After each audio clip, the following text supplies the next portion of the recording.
recording. Okay. Hey, Lucas.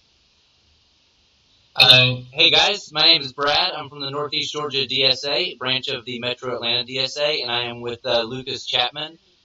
He is going to tell us about some of his experiences in Syria with the YPG and some of his current protests against Erdogan and his work with his nonprofit, the North American Kurdish Alliance. At first, he's going to tell us a little bit about his experiences and story, and afterwards there will be a brief Q&A. And you may be watching this afterward on the Discourse Collective website where they have volunteered to host the video. All right, Lucas, thanks for joining us. Good. Thank you guys for having me. I appreciate the invite and appreciate all of the work from Discourse Collective and from Northeast Georgia DSA. So I'll go ahead and start. My name, as Brad said, is Lucas Chapman. I am a Georgia native. I was born at Northeast Georgia Medical Center. Grew up in Gainesville. I attended Northall High School and later at UNG when it was still called Gainesville State College, actually, for a year. I grew up eating Longstreet biscuits and gravy every day. Then I went to school in Washington, D.C. So I guess I'll start about my initial involvement with YPG. I first heard about YPG in the Syrian Civil War in 2014 during the siege of the city of Kobani, which is a majority Kurdish city right along the Turkey-Syria border. During this time, it was being besieged by the forces of the Islamic State, who were allowed to cross the border from Turkey in order to murder and terrorize the Kurdish people living in the city there. And at this time, it was really heartbreaking, and all throughout 2014 and 2015, I had the desire to go and help this revolution and help defend these people against the Islamic State. Unfortunately, I was still in university at the time, but I promised myself that if it was still going on in 2016, that I would go and I would see what the revolution was like, what the people were like, what the fighting was like. And then in 2016 of May, I graduated and it was still going on.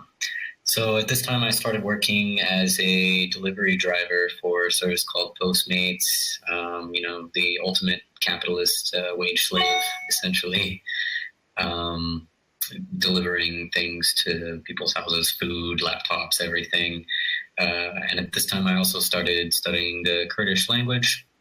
For about 6 months before I left for Syria, I was studying Kurdish, teaching myself Kurdish.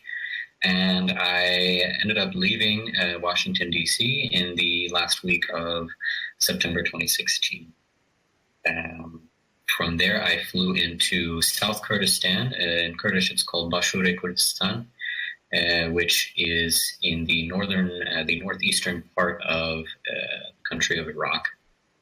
And I flew into a semi-autonomous region called the Kurdistan Regional Government. It functions pretty differently from the rest of federal Iraq or Baghdad-controlled Iraq. And so I flew in there, and from Iraq, we drove north. I was escorted by a handler, myself and two other Americans. One of them, who you all are probably pretty familiar with, Brace Belden, a.k.a. Piss Pig Granddad. I was with him and another American who had already done one tour there. And we drove north up until very, very close to the Iraq-Syria border. And from there, we crossed into Syria on foot at night through minefields, avoiding patrols from the Iraqi Kurdish government, who at this time is still in conflict with the YPG and the regime in the Democratic Federation of Northern Syria, or Rojava. So yeah, we crossed on foot, and actually I crossed the border on my 21st birthday. So I turned 21 in the back of a Hilux truck, headed towards the Academy for Foreigners.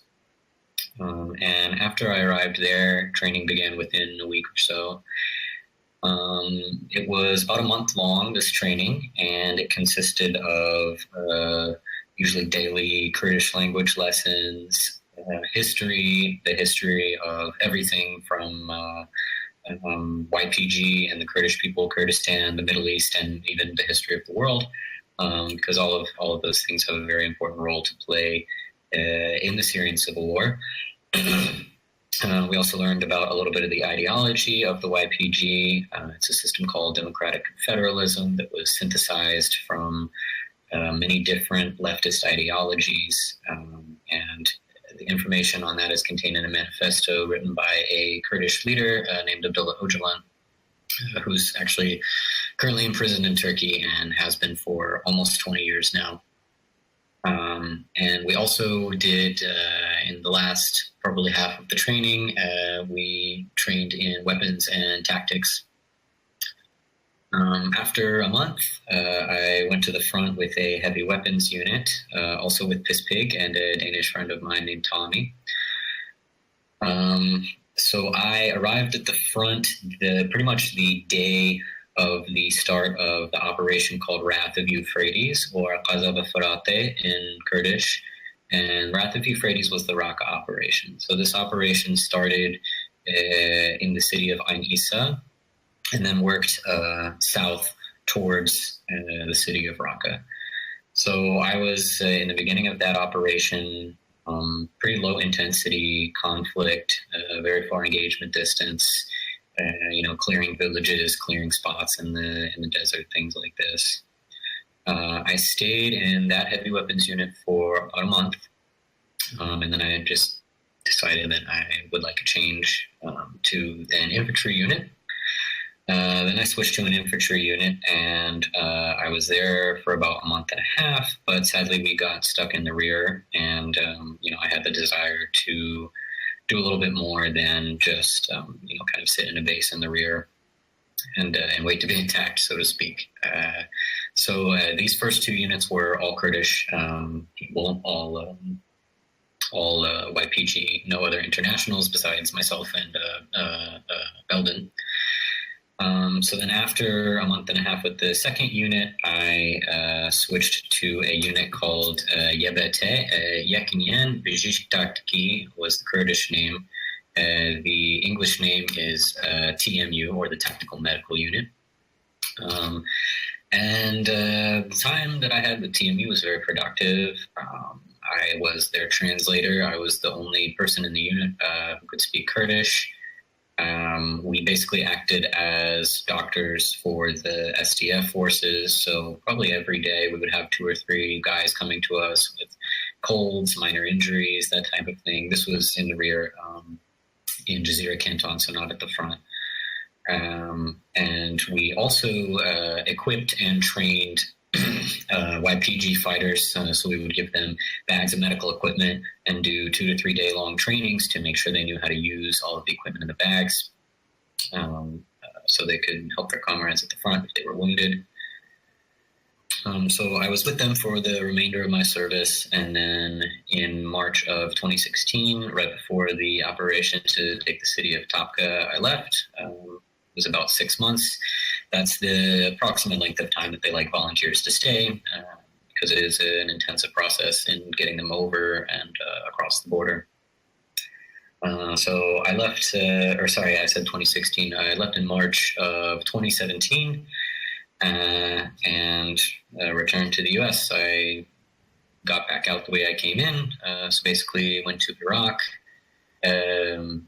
stayed in a safe house there, and after a week, I was flying on my way home into Dulles Airport.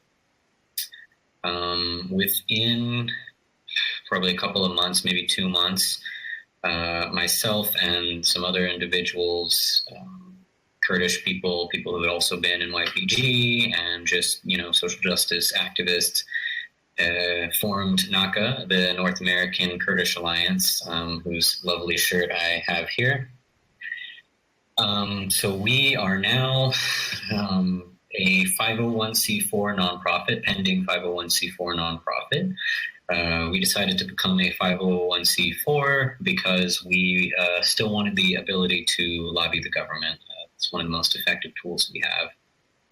NACA is a multi-purpose organization, so our roles include creating cultural spaces for Kurds to, express themselves and enjoy Kurdish culture. We sponsor and host rallies, events, and demonstrations. We, as I said before, we lobby the government. NACA has had meetings with congressional staffers as well as the State Department. So we are definitely on the up and up. We've become very popular in just the short time that we've been an organization. And then I guess the last thing that I will talk about is my action against the Turkish President Recep Tayyip Erdogan.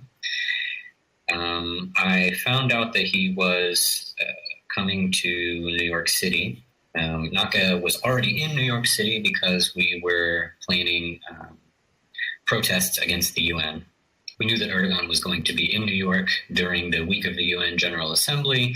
We didn't know exactly where or when, and then about a week before his speech, we found out that he was going to be speaking at a public event at a hotel in New York City, a Marriott hotel in New York City.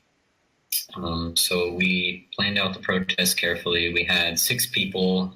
This wasn't a protest that was necessarily done by NACA, but people who are members of NACA were associated with the protest. So it was unaffiliated individuals who were doing this protest. There were 6 of us who stood up in total.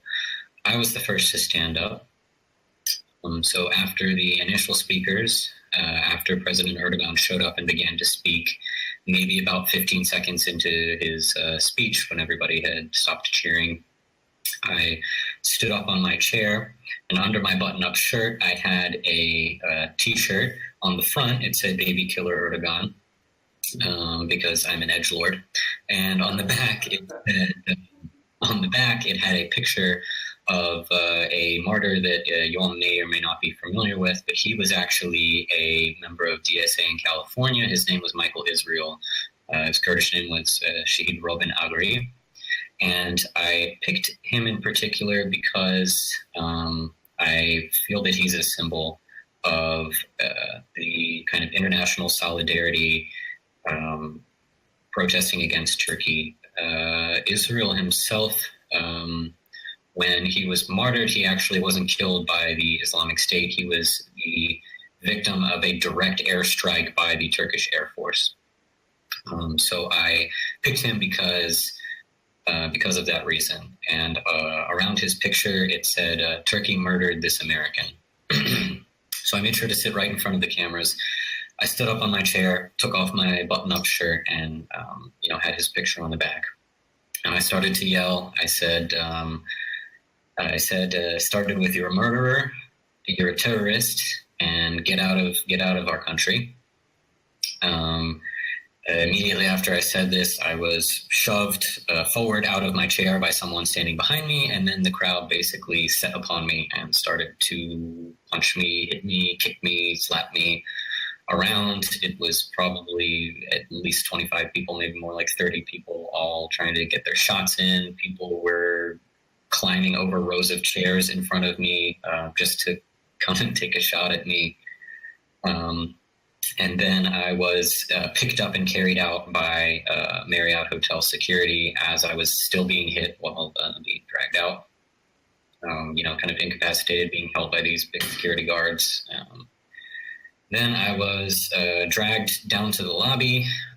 They handcuffed me and took me down to the basement, where I was detained for about an hour briefly. And they brought, kind of one by one, they brought the rest of the people down. I think there were 2 of us actually who weren't detained that managed to kind of get out after they stood up before the security or police got to them. After being questioned by Turkish Secret Service, by NYPD, by Marriott Security, I think they decided that it would be a really bad idea, publicity-wise, to charge us with anything or to arrest us. So basically the result of that is I'm banned from the Marriott for 5 years, which doesn't matter because I can't afford to stay there anyways. So, that was kind of the result of that. But I think it was successful in that when these type of protests happen, no one remembers what Erdogan said. They only remember what the protesters said. And I think that was a huge deal also because it carried on the sentiment that started in May of this year when Erdogan's bodyguards attacked peaceful protesters in Sheridan Circle, which is right in front of the Turkish ambassador's house. So, I saw a lot of people saying after my action, they were saying, oh, his people are doing this again. How are we going to tolerate this? Clearly, every time he comes to the U.S., something like this happens.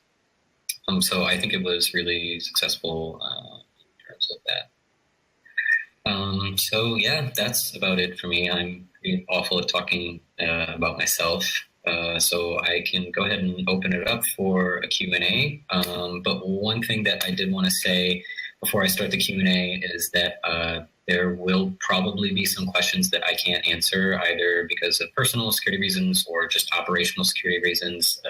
As you all know, the war against the Islamic State is still going on. And, some things I can't give a complete answer to. It's nothing against you guys personally. It's just a safety thing. So yeah, with that being said, I'll go ahead and open it up. Definitely try to keep that in mind. Anybody has any questions that might give away particular info. Before the Q&A, we were planning on trying to do a little bit of promotion to raise funds for the North American Kurdish Alliance. Do you want to give instructions real quick for making a non-tax deductible donation to the North American Kurdish Alliance? They can just go to the website, I believe. Yeah, so if you would like to make a donation to North American Kurdish Alliance, all you have to do is go to theNACA.org, so that's THENAKA.org. From there's a little sublink you can click on that says, what can I do?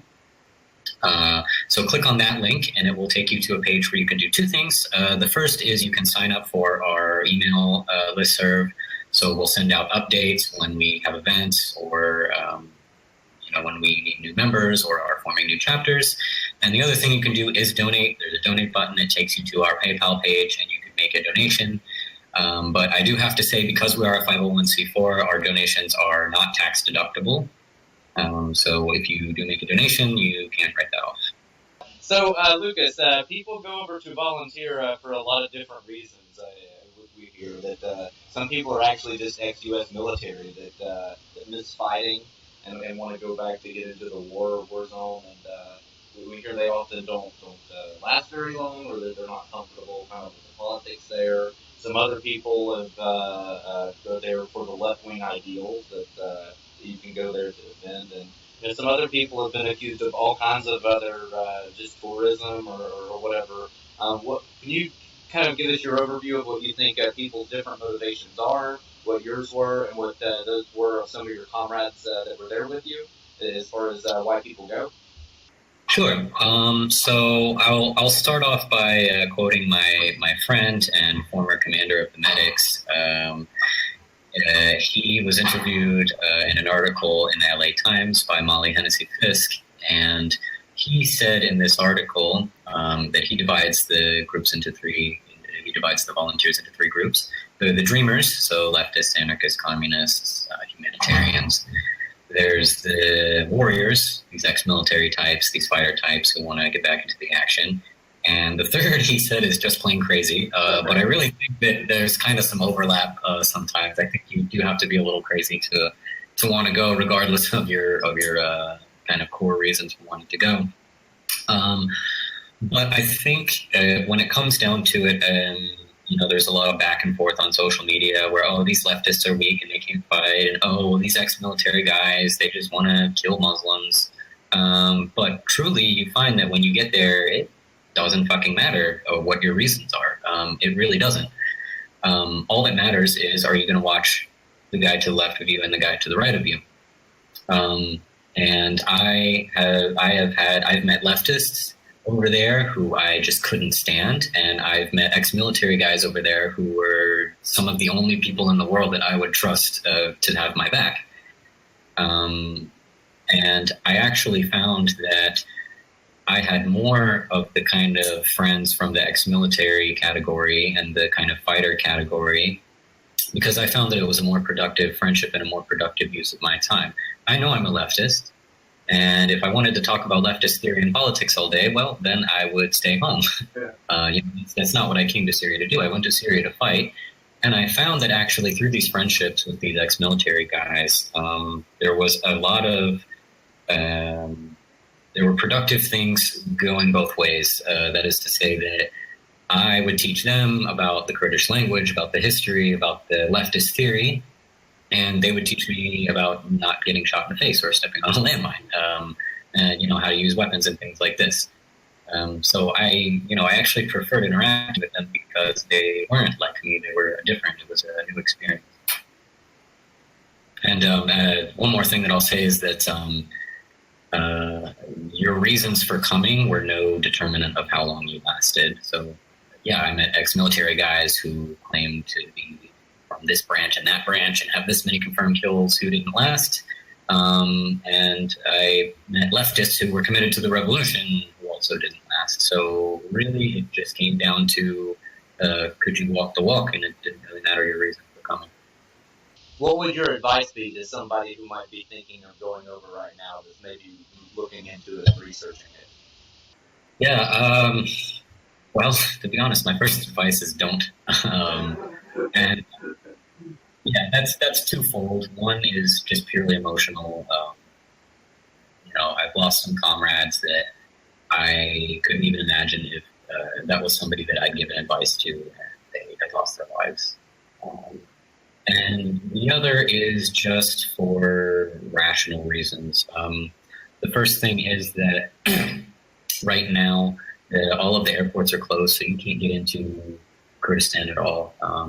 Recently, South Kurdistan, Bashur, the Iraqi part, had a non-binding referendum, even though the referendum was non-binding and 92% of people voted for independence. The surrounding states felt very threatened by this. There's now an axis forming because of this referendum. So it's Turkey, Iran, and Iraq. The federal states are coming together to try to keep Kurdish dreams of independence down. So the Iraqi government shut down the airports in this autonomous Kurdistan regional government. And now to get in, you have to go through Baghdad. To go to Baghdad, you have to get a visa. It's very expensive. It's very time-consuming, and you probably won't get it anyways. The other thing that I would have to say is that there are enough fighters in Syria. There are thousands and thousands and thousands. And with every kilometer of territory that the YPG or SDF takes, they get more fighters. And you ask any Kurd there, even the saltiest and the salty motherfuckers will tell you, they'll say, oh, this war against ISIS? They say, this is the small war. This is the easy war. They say the biggest war and the most difficult war and the most difficult struggle that we will face is after all the ISIS is gone, helping people get along with each other, helping rebuild society. My advice to people wanting to contribute to this revolution is if you don't already know a skill, learn a skill. They need skilled people. They need doctors, nurses, engineers, chemical engineers, architects, plumbers and electricians even. There is such a huge drain, not just a brain drain, but a drain of people with technical skills like this. They need really badly. The reason that the Syrian Democratic Forces and the political arm in Rojava, northern Syria, the PYD, or Democratic Union Party, the reason that these groups are so successful and so beloved is that when they liberate an area, they don't just come in and kill the ISIS and leave. They come in, drive the terrorists out, drive the enemies out, and provide services, electricity, running water, schools, local councils. This is why they're so successful, and they need more people to support this project. So if you want to go, my advice would be, okay, if you're dead set on going, I was there once, and nobody could have talked me out of it, not for anything, not for $1 million, but I have not gone. But I would say, try your hardest to instead participate in some of the civil projects. There are groups online that you can find. SYPG is kind of the civilian course. They do a lot of civil work. There's internationalist communes popping up left and right over there, and with every day, the opportunities for civil work grow. So that would be my advice to civil work. Awesome. Anybody else have something they want to ask? Questions are good.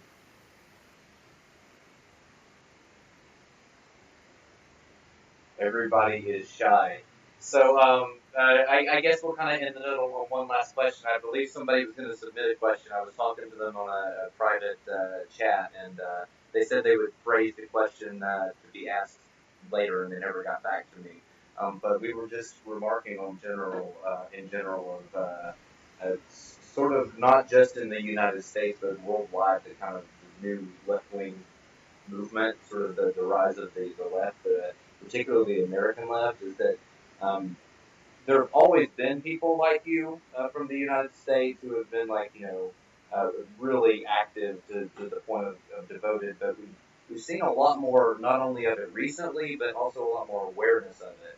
And I think that issues like going on internationally with sort of left-wing things, like 20 years ago, certainly 10 years ago, 15 years ago when I was a teenager, there was very little awareness. But in Northeast Georgia DSA, when people found out that we gotten a hold of you, everybody was talking about how interested they were in the Kurdish revolution and the Kurdish solidarity movements, and pretty well educated about those sort of things, which is kind of a generational shift that people are so much more aware of these left-wing issues.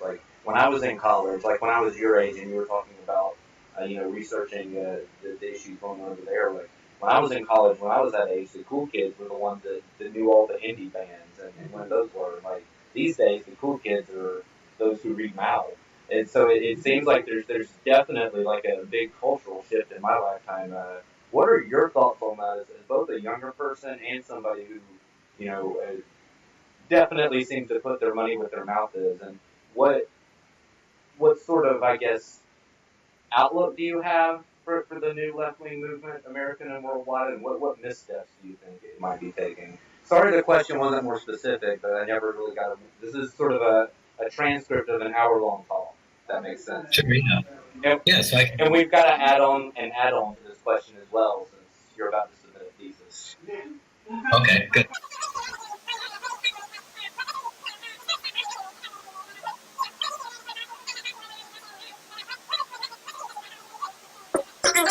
He said, what should the American policy be towards kind of this region and this conflict? Yeah, kind of part two is the American left should be advocating and pushing for what sort of action and policy? Sure. So I'll start with just kind of the new left movement worldwide. The thing that I absolutely adore about this movement is that it is so international, and I think that things like social media are really, really vital to promoting international solidarity. If it weren't for social media, I don't think anyone would know who the Kurds are. Already I would say the population that knows who the Kurdish people are in the U.S. is pretty small. But social media is helping that a lot, and that's why NACA, for example, is so active on social media. The international solidarity is really amazing. I think a lot of people, rightfully so, call the Syrian Civil War like the new Spanish Civil War. And I mean, there have been hundreds and hundreds of Western volunteers. There have been people dying for internationals dying for this cause since 2015. It's really important. The one thing that I'm a little afraid of is, as a student of history, in college I studied history. Going through history, starting with the very earliest leftist movements in the U.S., I noticed that there seems to be this kind of disappointing pattern wherein the left gains power, and the minute they start to gain power, they terrify people, and the government just squashes it. This has happened. The last time was probably in the 70s. They quashed the Black Panther movement, they assassinated leftists and POC activists. So that is the one thing that I think concerns me a little bit, is that the U.S. government, and I think also to a certain extent the average U.S. citizenry, It's like the Cold War never ended. They're still just goddamn terrified of leftism, communism. That's the thing that worries me a little bit. And to be honest, I'm not sure how to combat that. That's why I'm not in the U.S. right now. Yeah, and the second part of that about American action, there is a tendency among certain leftists, I won't say all of them, but some leftists, to maintain ideological purity above all else. So they say things like, the U.S. shouldn't have military presence in northern Syria, and blah, blah, blah, and the coalition should get out, and this type of thing, and this and that. And, other people telling me, well, don't the Kurds know that the U.S. is capitalist and their ideology is incompatible? And my answer is, of course they know. They're not stupid. The Kurds are like the smartest people I think I've ever met, the most educated politically, socially, psychologically that I've ever met. And they understand that the U.S. is capitalist, and they understand that the ideology is incompatible. But if the NATO coalition comes to you and says, we're going to give you full support from A-10s and F-16s and MRAPs, armored vehicles, sniper teams, and mortar teams, yeah, you're going to take that. I think that a U.S. presence in northern Syria, while it's something that I am ideologically opposed to and personally opposed to, is really, really important.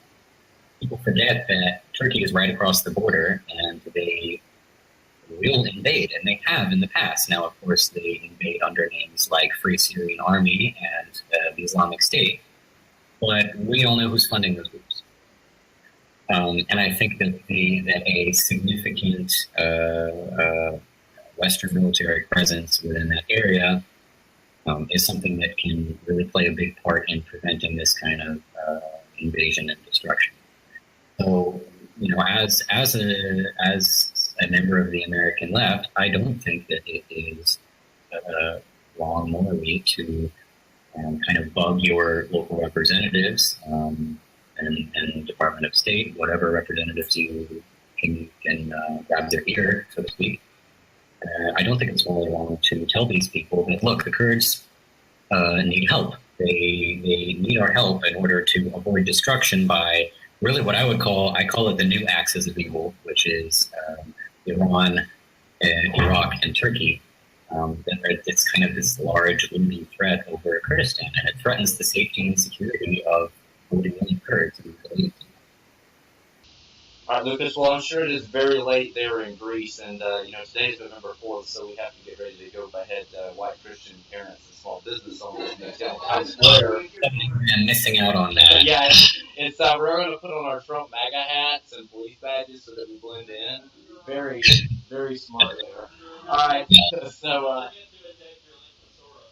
And if you're watching this in the aftermath on the Discourse Collective website, make sure to check out Northeast Georgia DSA's Twitter. We'll have a thread linking to this video. North American Kurdish Alliance as well. With a link to their website and their social media and a few other links with things that were relevant throughout the talk. So be on the lookout for that. All right, Lucas, we will talk to you later. Thank you so much for talking to us. Yeah, thank you guys. Thanks. Have a good one.